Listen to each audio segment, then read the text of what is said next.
하나님의 말씀은 창세기 45장 16절에서 28절입니다. 창세기 45장 16절. 요셉의 형들이 왔다는 소문이 바로의 궁에 들림에 바로와 그의 신하들이 기뻐하고, 바로는 요셉에게 이르되 내 형들에게 명령하기를 너희는 이렇게 하여 너희 양식을 싣고 가서 가나안 땅에 이르거든 너희 아버지와 너희 가족을 이끌고 내게로 오라. 내가 너희에게 애굽의 좋은 땅을 주리니 너희가 나라의 기름진 것을 먹으리라. 이제 명령을 받았으니 이렇게 하라. 너희는 애굽 땅에서 수레를 가져다가 너희 자녀와 아내를 태우고 너희 아버지를 모셔오라. 또 너희의 기구를 아끼지 말라. 온 애굽 땅의 좋은 것이 너희 것임이라. 이스라엘의 아들들이 그대로 할세 요셉이 바로의 명령대로 그들에게 수레를 주고 길 양식을 주며 또 그들에게 다 각기 옷 한 벌씩을 주되 베냐민에게는 은 300과 옷 5벌을 주고, 그가 또 이와 같이 그 아버지에게 보내되 순하게 10필에 애굽의 아름다운 물품을 실리고 암나기 10필에는 아버지에게 길에서 드릴 곡식과 떡과 양식을 실리고 이에 형들을 돌려보내며 그들에게 이르되 당신들은 길에서 다투지 말라 하였더라. 그들이 애굽에서 올라와 가나안 땅으로 들어가서 아버지 야곱에게 이르러 알리어 이르되 요셉이 지금까지 살아있어 애굽 땅 총리가 되었더이다. 야곱이 그들의 말을 믿지 못하여 어리둥절하더니 그들이 또 요셉이 자기에게 부탁한 모든 말로 그에게 말하며 그들의 아버지 야곱은 요셉이 자기를 태우려고 보낸 수레를 보고서야 기운이 소식한지라. 이스라엘이 이르되 조카더라. 내 아들 요셉이 지금까지 살아있으니 내가 죽기 전에 가서 그를 보리라 하니라. 오 아버지 하나님, 은혜를 감사합니다. 야곱의 아들들의 이야기를 자세하게 들려주십니다. 그 말씀에 담긴 뜻을 잘 깨닫게 하여 주시옵소서. 예수님 이름으로 감사하며 기도드리옵나이다. 아멘. 자, 이렇게 두 번째 애굽행, 이번에는 형들이 베냐민을 데리고 애굽으로 갔죠. 그 요셉은 그 형들을 다 시험을 끝내고 이제 그들에게 자신의 정체를 알리고 그들과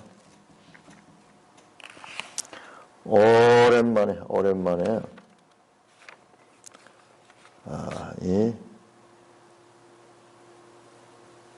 만나서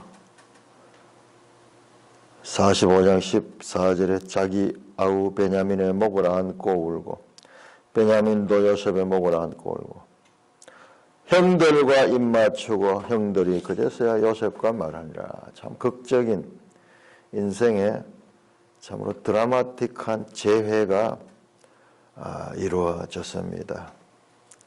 약 20년 동안에 흩어져 있던 형제들이 20년 사이를 간격을 두고 재회하는, 이 어떤 영화나 뭐 드라마에도 이만한 그런 소재가 있을까 싶을 정도로 참 드라마틱한 일이에요. 드라마틱한 일. 참 사람들은 이상한 것은 가까이 있으면 그것을 가치를 몰라요. 벌써 세월이 얼마나 전 30년, 40년, 30, 한 5, 6년 전이네요. 이산가족 찾기 하는 게 있어, 우리나라에도. 우리 사람이 사는 시간이 참으로 한시적입니다. 한시적입니다. 우리 앞 세대, 그러니 저희가 태어나기 직전에 이 땅에 6.25 남북전쟁이죠. 남북전쟁. 그 남북전쟁은 동족상잔의 정전이었습니다. 그래서 이산가족이 많이 생겨서 이산가족이. 가족들이 흩어져 가지고 그렇게 서로 오고 갈 수 없는 그런 철조망으로 휴전선이 생기고 땅이 분단이 되면서 북쪽에서 내려온 남쪽 사람들이 대체로 많았죠. 남쪽에서도 북쪽으로 올라간 사람들도 있어요. 그러나 절대적으로는 북에서 남으로 내려온 사람. 그리고 우리 주변에는 이북말 하는 사람들이 많이 살았어요. 사람이 외모로는 거의 알 수 없거든요. 그러나 말투는 보면 속일 수가 없거든요. 그래서 이 언어라는 것이 얼마나 중요한지 몰라요. 우리가 외국에 가면은 제일 느끼는 게 뭐 언어잖아요. 언어. 제일 이질감을 느끼는 게 언어잖아요.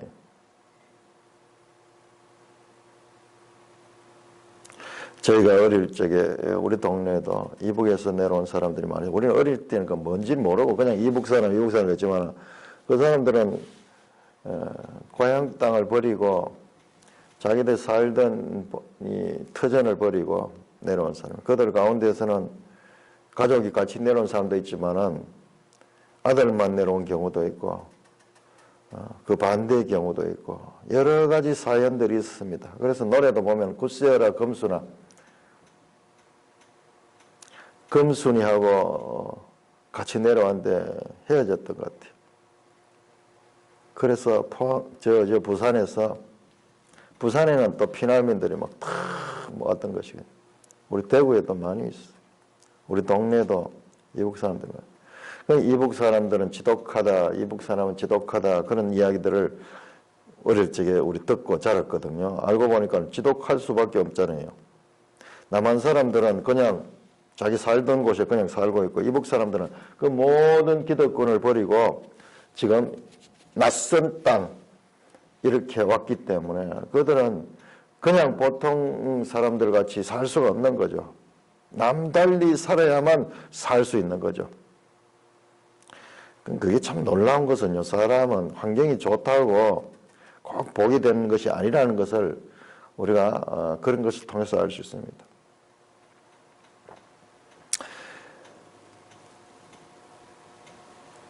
이북 사람들이 내려와서 살면서 또 남쪽 사람들과 이웃해서 살면서 서로 보이지 않는 영향을 주고받는 거예요. 영향을 주고받으면서 남한 사람들도 더 부지런해졌는 것 같아요. 사람은 사람을 많이 만나야 돼요. 사람이 사람을 만들어갑니다. 철을 날카롭게 하는 것 같이. 사람이 그냥 우물 안에 개구리같이 그리고 변화 없는 삶을 안정되게 변화 없는 삶을 사는 사람보다도 그 고향을 떠나가지고 그렇게 살아보는 것도 참 변화가 있고 그리고 자신의 감추어진 그런 역량을 발휘할 수 있는 그런 계기가 될 수도 있습니다. 서로가 서로를 영향을 주고 끼치며 우리 한국이 짧은 시간에 이렇게 발전했는 그런 다이나믹한 동력도 그런 부분이 큰 작용을 했다고 생각이 됩니다. 북한에서 내려온 사람은 살기 위해서 그렇게 할 수밖에 없었고 남한에 있는 사람들도 그 사람들이 그렇게 하는 걸 보니까 또 영향력을 받고 서로 전부 연결되어 있으니까 그러면서도 서로 깨어나는 그런 역할에 특별히 교회는 말할 것도 없고요. 북한에서 내려온 사람들은 교회를 우선 짓고요. 우리 그 청교도들이 미국 아메리카 대륙을 가지고 제일 먼저 교회를 짓고 그 다음에 자기들 집을 지었다 하듯이 이 북한 사람들 마찬가지예요. 와서 교회를 중심으로 모여요. 지금도 대구에 그 뿌리가 이 큰 교회들 보면 그 뿌리가요. 전부 북한 사람들이 세운 교회들이 많이 있어요. 저 북부교회 같은 데도 그런 교회고, 서울에는 뭐 더 많고,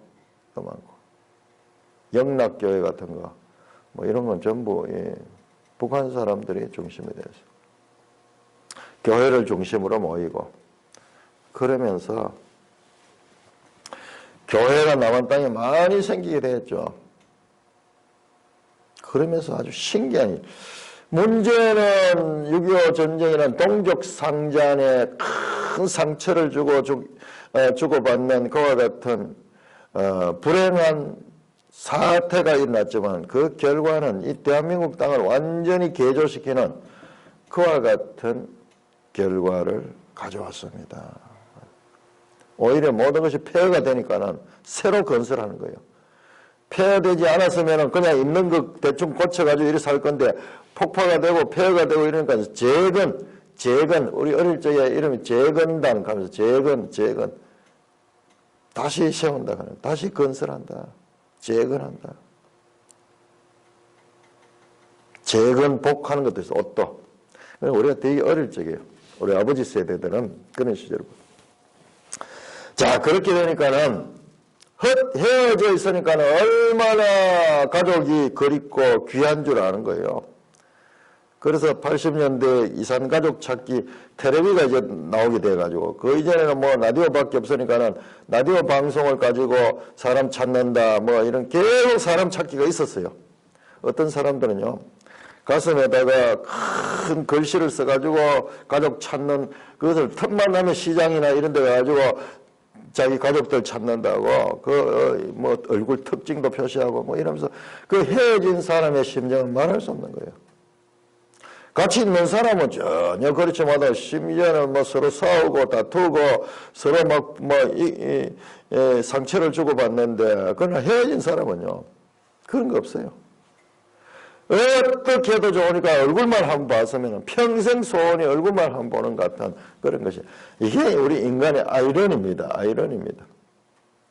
있는 사람은 그 있는 것을 가치를 잘 모르고 함부로 생각하고, 없는 사람은 그 있는 것이 얼마나 귀한지를 아는 거예요. 그래서 그들은 부러워하는 거예요. 형제들이 막 같이 모여가지고 살고 명절이나 이럴 때 가족들이 모일 때 이 사람들은 막 가슴이 쓰라린 거예요. 고향 땅을 보면서 눈물을 흘리면서 명절만 되면 더 고통스러운 거예요. 그래서 이북 사람들끼리 서로 모여가지고 그래서 서로 위로하면서 이북 음식 하는 식당, 고향 아침에 하는 데 가가지고 식사를 하고 이렇게 하면서 그 향수를 달래면서 그렇게 하는 거예요. 요셉의 가족들도 지금 그와 같은 상황입니다. 20여 년 동안 헤어져 있다가 죄하면서 참으로 남자들끼리 서로 안고 통곡하면서 지난 세월에 이 그리움들을 달래게 되었습니다. 자, 이렇게 요셉의 형들이 왔다는 소문이 바로의 궁에 들리매, 우리 앞에 보면은 45장 2절 보면 조금 좀 과장된 표현이 있어요. 사실은 요셉이 큰 소리로 우니 애굽 사람에게 들리며 바로의 궁중에 들리더라. 그 안에서 우는 소리가 바로의 궁중까지 들렸다 그러는데요. 이 표현은 지금 여기서 해석이 됩니다. 소문으로 들렸다는 거. 소문으로, 사람들의 소문을 통해서 바로의 궁이 들렸다. 얼마나 큰 소리를 울었기에, 바로의 궁이 얼마나 큰데 그 담 너머까지 그 소리가 들려갔다는 2절을 보면 그런 것 같은데, 소문으로 바로의 궁에 들렸습니다. 바로와 그의 신하들이 기뻐했다. 요셉이 어떤 인물이었던가. 정치계는 참 이 냉정하고, 정치계는 서로 권력을 잡기 위해서 경쟁하고 또 서로 헐뜯고 이런 것이 많은데 바로와 그의 신하들이 기뻐했다. 요셉이 또 외국인이잖아요. 여러 가지 핸디캡도 있을 텐데 요셉이 얼마나 총리로서 그 역할을 잘 했는지 바로와 그의 신하들이 모두 기뻐했다고 합니다. 바로는 요셉에게 이르되 내 형들에게 명령하기를 너희는 이렇게 하여 너희 양식을 싣고 가서 가나안 땅에 이르거든. 요셉에게 말합니다. 내 형들에게 명령하기를 너희는 이렇게 하여 너희 양식을 싣고 가서 가나안 땅에 이르거든. 바로가 요셉에게 특혜를 베풀어 줍니다.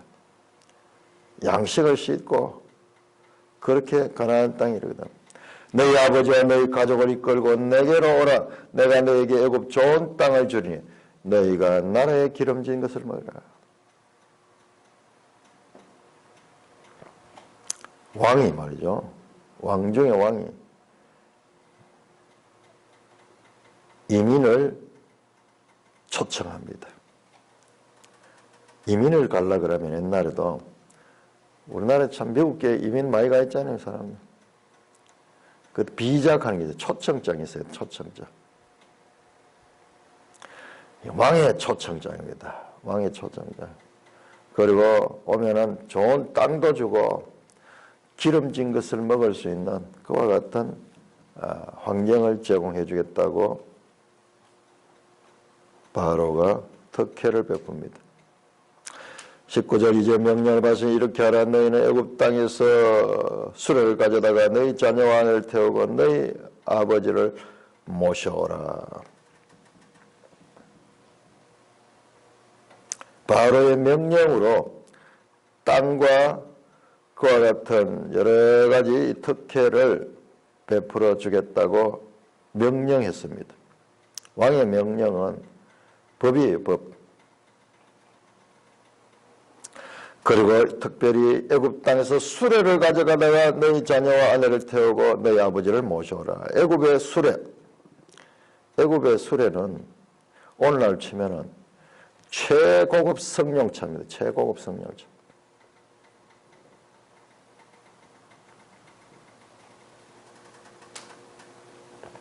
당시에 세계 최고의 문명국이었던 애굽의 최첨단 기술이 접목된 그와 같은 수레는 애굽의 자랑거리고 모든 나라들이 부러워하는 그와 같은 운송수단이었습니다. 그러니까 애굽의 수레를 가지고 왕이 특별한 수레를 보냅니다. 오늘날 치면은 최고급 승용차를 보내가지고 올 적에 너희 자녀와 아내를 태우고 너희 아버지를 모셔라. 사실상 이게 이제 가나안 땅에서 애굽까지 온다는 것이 약한 사람들, 여자들이나 노인들은 너무 힘든 거거든요. 오늘날은 그냥 차로 왔다 갔다 하고 비행기로 왔다 갔다 하니까는 이 고통을 모르는데 아무리 마음이 있어도 약 3주가 걸리니까는 그 여행길이 보통 길이 아니잖아요. 그렇게 파격적으로 왕이 요셉의 가족들을 이민 초청합니다. 20절은 또 너희 기구를 아끼지 말라. 온 애굽 땅에 좋은 것이 너희 것이다. 애굽 땅에 가장 좋은 것들, 이런 땅을 주고 그렇게 그들을 초청합니다. 21절입니다. 이스라엘의 아들들이 그대로 할세. 자, 우리가 여기 주의 깊게 보면은 야곱의 아들이라는 표현, 또 야곱이라는 이름도 나왔다가 이스라엘이라는 이름도 나왔다가 병행되는 것을 볼 수 있습니다. 이스라엘 아들들이 그대로 할세. 요셉이 바로의 명령대로 그들에게 수레를 주고 길양식을 주며 그렇게 바로의 명을 따라가지고 총리지만은 바로의 명령대로 자기 마음대로 하지 못합니다. 바로의 명령대로.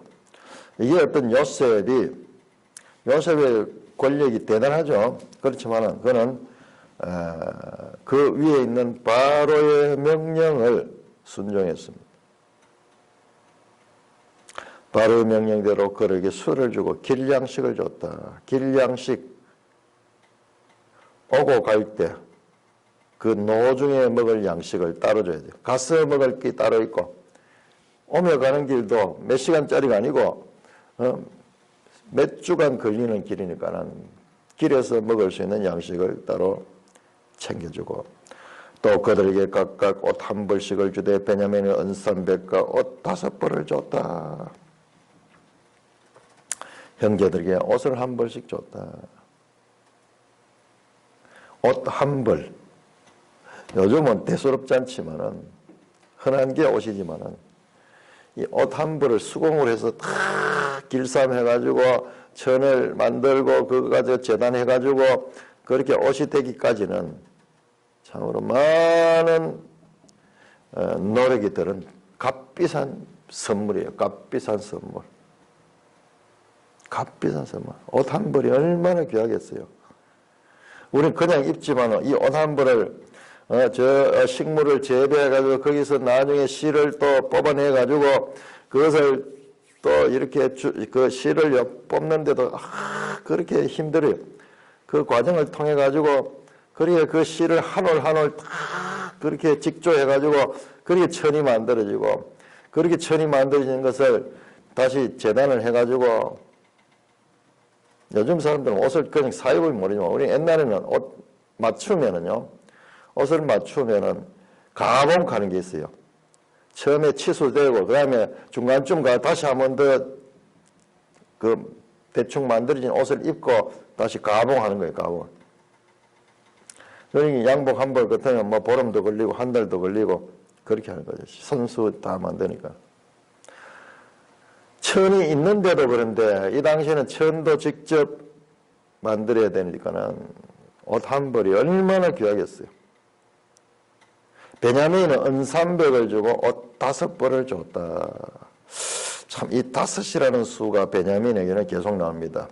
자, 우리 한번 볼까요? 43장 34절. 43장 34절에 요셉이 그 형들에게 식탁을 베풀 때 그때 보면은 마지막 34절에 보면은 베냐민에게는 다른 사람보다 5배나 줬다. 그런데 음식을 5배 주면 어떻게 먹을 수 있어요? 아무리 맛있는 음식도 5배나 주면 어떻게 먹을 수 있어요? 그러니까 이것은 단순한 양을 말하기보다는 의미가 있는 거다. 특별 대우를 했다. 특별 대우 했다. 5라는 숫자, 5라는 성경에 창세기에 10이라는 숫자 아주 중요합니다. 10. 톨레도트 10개죠.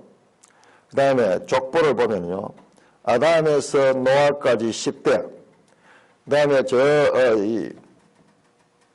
데라까지, 노아에서 데라까지 10대입니다. 10대.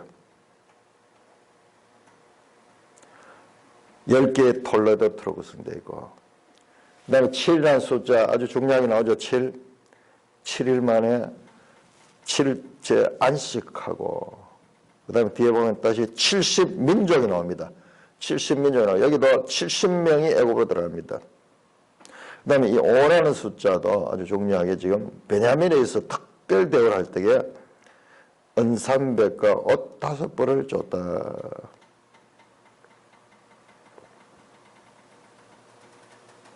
성경의 수는 그냥 수이면서도 상징적인 그런 의미를 또 가지고 있습니다.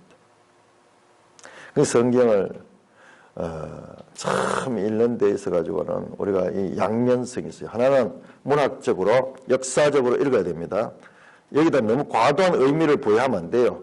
알레고리 해석 막 이래가지고 의미를 막 과도하게 부여해서 하는 것도 문제지만은 그래야 문학적이고 역사적으로만 읽어서도 안 돼요. 성경은 한마디로 정의할 수 없습니다. 그때그때 보고 성경과 성경과의 관계, 우리 신약에 오면 오병이어 나오죠. 오병이어. 그런 거하고도 연결이 될 거예요. 지금 뭐 제가 그 의미를 잘 모르겠지만은 이 수가 단순한 수가 아니에요. 그냥 물리적인 수로 나타날 때도 있지만은 그렇지 않은 경우도 있어요. 그게 이 성경을 우리가 함부로 정의할 수 없는 것이 그런 부분이에요. 우리의 이 생각을 초월하는 그런 책이라는 거예요. 우리의 생각으로 이해할 수 있지만은 그것만은 부족한 거예요. 성경을 너무 신비롭게 봐가지고 그렇게 보는 것도 과잉 해석에 문제가 있고, 그리고 너무 담백하게 있는 그대로 사실로 내러티브로만 보는 것도 과소 해석에 문제가 있을 수 있는 거예요. 23절입니다. 그가 또 이와 같이 아버지를 보내되 수나기 열필에 애굽의 아름다운 물품을 실리고 암나기 열필에 아버지께 길에서 드릴 곡식과 떡과 양식을 실리고, 이 길에서 드릴 곡식은 아버지가 돌아올 때이죠. 돌아올 때, 이 애굽으로 올 때 먹을 수 있는 양식을 또 따로 떡과 양식을 실려서 그렇게 보냅니다. 이야, 순나기 열필, 암나기 열필, 엄청난 양의 아름다운 물품. 요즘 치면은요, 요즘은 비유 못해요. 우리 옛날에 미국 제품, 옛날에 미국 제품, 독일 제품, 일본 제품, 그 이상이 그 이상. 최고 문명국 애굽의 물품들. 야, 정말 바리바리 실내가 순나기 열필, 암나기 열필, 그 나기마다 가득가득 물품을 실었으니까 어마어마한 그 이 양의 물품입니다. 과거 야곱이 저 하란 땅에서 가나안으로 돌아와서 그 형 예서를 만나러 갈 적에 그때 엄청난 양의 가축들을 형에게 선물로 주기 위해서 그렇게 때를 지어서 내려왔던 그 장면이 연상이 되네요. 이제는 그 반대로 애굽의 최상품 물품들이 야곱에게로 보내지고 있습니다. 예 형들이 돌려보내며 그들에게 이르되 당신들 길에서 다투지 말라 했더라. 요셉이 형들에게 이제 3주 동안 여행을 해야 되는데 고향으로 가기 위해서는 길에서 다투지 말라 했더라. 이게 왜 이런 말이 있을까? 자, 우리가 이 말씀도 어떤 의미를 가지는가를 우리가 생각할 수 있는데, 우리 앞에서 보면은요, 우리 한번 찾아볼까요? 42장 21절 22절을 보면요, 그들이 어려움에 처하게 되니까는 형제들 간에 자책하는 거예요. 자책하는 21절 그들이 서로 말하되 우리가 아우의 일로 말미암아 범죄하였다. 이제 죄를 깨닫는 거예요. 어려움을 닥치니까는. 그가 우리에게 액을 할 때 그 마음의 괴로움을 보고도 듣지 않았으면 이 괴로움이 우리에게 임하도다. 그러면서 자신들이 어려운 일에 처하게 되니까는 과거 자신들의 형제들이 합동해가지고 그 요셉을 팔아넘긴다. 그때 요셉이 막 형님들 살려주세요. 형님들 살려주세요. 내가 잘못했어요. 살려주세요. 그렇게 액을 했던 것 같아요. 근데 그것도 무시해버리고 너는 죽어야 돼 이놈아 하면서 그 구덩이에 던져 넣었던 자신들의 죄를 깨닫는 거야. 그러니까 22절에 르벤이 원망하는 거야. 그들에게 대답해야 돼. 너희 가서 그 아이에 대하여 내가 죄를 짓지 말라 하지 않았다냐. 그래도 너희가 듣지 않았다. 그 핏값을 우리가 치르게 됐다. 이러면서 형제들 간에 원망하고 서로 다툼이 일어나는 아마 그 말인 것 같아요. 가는 길에 다시 과거의 일을 가지고 형제 간에 서로 다투는, 그래 다투지 말라. 과거의 행동에 책임 전가를 하면서 서로 다투지 않도록 이 일은 하나님께서 주관하는 일이다라는 그런 의미로 말씀하는 것 같습니다. 25절입니다. 그들이 애굽에서 올라와 가나안 땅으로 들어가서 아버지 야곱에게 이르되 알리어 이르되 애굽에서 약 3주간 이 여행을 해가지고 그렇게 이제 가나안 땅에 들어오는 거예요. 자, 우리 옛날 사람들의 이 심정, 이런 상황이요. 언제까지 있었느냐? 약 100년 전까지 이 땅에 더 있었어요. 서울 한번 가려고 그러면은 한 달씩 걸리는 거예요. 전부 걸어서 가거나, 이제 아주, 부잣집 사람들은 이제 말을 타고 가거나 이러겠죠. 그런데 그 말도 우리가 생각하지, 저 서부의 말들 같이 막 이렇게 달리는 그런 말들이 아니고, 그냥 조랑말 같은 거 이런 거 타고 다니죠. 그 여행이라는 것이 얼마나 힘이 들고, 발에는 굳은 살이 100일 수밖에 없죠. 인생 자체가 인내 없이는 살 수 없던 삶이에요, 그 당시는. 여행한다는 것도. 오늘 차를 타고 그냥 편안히 바깥을 내다보면서 그렇게 이 생각이 잠길 수 있는 것은요, 꿈 같은 이야기예요.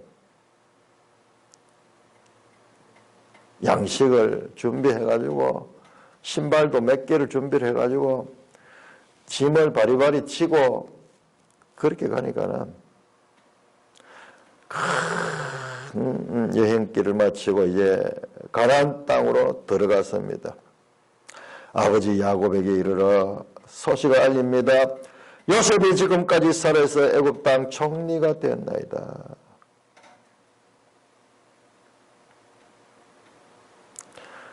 특별히 사랑하는 아들, 그 아들을 20여 년 전에 잃어버리고 또 그 어미 라헬, 지금 우리가 여기 요셉의 아내들 이야기가 전혀 안 나오잖아요. 아마 이 레아라든지 빌하라든지 실바 같은 그 사람들은 살아있는 것 같아요. 라헬은 죽었잖아요. 라헬 죽음에 대해서는 따로 기사가 나왔죠. 따로 살아있는지 없는지 우리 잘 알 수 없지만 살아있을 가능성도 있습니다. 요셉이 노년이에요. 지금 나이가 130세거든요. 130세고 특별히 그가 사랑했던 라헬이 죽은 지도 20수년이 지났어요. 요셉이 팔리 갈 때 이미 라헬은 죽었으니까는 어떤 베냐민은 그때 이 베냐민을 놓고 얼마 되지 않아서 죽었잖아요. 요셉은 노년에 참으로 외로운 삶을 살고 있었습니다. 낙이 없었습니다. 나이는 점점 들고 몸은 쇠약해지고 그와 같이 있던 그 야곱에게 청천벽력 같은 소식이 전해요. 요셉이 지금 살아있고 애굽 땅의 총리가 되었나이다. 야곱이 그들의 말을 믿지 못하여 어리둥절하더니 이게 도대체 무슨 말이냐. 그들이 또 요셉이 자기들에게 부탁한 모든 말로 그에게 말하고 아버지를 모시고 이곳에 오시면은 이곳에 고센 땅에 거주할 수 있는 땅을 주고 그리고 이 정착할 수 있도록 모든 특혜를 베풀어 주실 것이라는 바로로부터 명령받았던 그것을 형들이 아버지에게 전해줍니다. 그의 아버지 야곱은 요셉이 자기를 태우러 보낸 수레를 보고서 기운이 솟아나자. 말로는 도저히 믿을 수 없는데 그런데 애굽에서 내려온 최고급 수레, 가나안 땅에서는 감히 볼 수도 없는 그런 수레를 보니까 이게 정말이구나. 그러면서 기운이 솟아났다. 이스라엘이 이르되 조카도다 내 아들 요셉이 지금까지 살아있으니 내가 죽기 전에 가서 그를 보리라 하다. 노년이에요. 늙으면은 자꾸 생각이 어디로 가냐. 과거로 갑니다. 과거로. 미래가 아니고 과거로 갑니다. 그간도 상처받았던 것, 문제 있었던 것, 그 일이 떠나지 않냐고 늘 안타까운 마음을 가지고 살았는데요. 자식이 또 이 부모보다 먼저 죽으면은 그 상처는 말할 수 없다고 그래요. 말할 수 없다고 그래요. 그래서 내 가슴에 묻는다 하는 그런 표현이 있는데요. 그렇게 죽었다고 생각하고 있던 그 요셉, 내 아들 요셉이 지금까지 살아있으니 내가 죽기 전에 가서 그를 보리라, 그를 보리라. 드라마, 어마어마한 드라마죠. 엄청난 드라마가 펼쳐집니다. 아무 소망 없이 이제 늙고 쇠약해져 가고 있던 야곱에게 야곱의 생애는 정말 변화무쌍합니다. 나중에 이제 바로 앞에 가서 말할 때 보면은 내 나이 130이나 험악한 세월을 보냈다. 야곱의 행동 반경도 보면은 저 가나안에 있다가 저 하란까지 올라갔다가 다시 돌아왔다가 다시 이제 애굽으로 내려가는 그와 같은 큰 행동 반경을 겪으며 그리고 사건들 겪으면서 그 마지막은 요셉이 그의 인생의 가장 큰 결함같이 아픔으로 느껴왔던 그 아들 요셉이 살아있다. 내가 죽기 전에 가서 그를 보리라. 그러면서 기운을 차리고 이제 이 가나안을 떠나서 애굽으로 내려가려고 하는 장면입니다.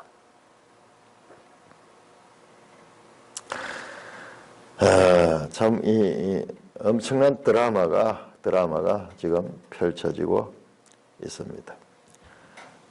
찬송가 370장입니다.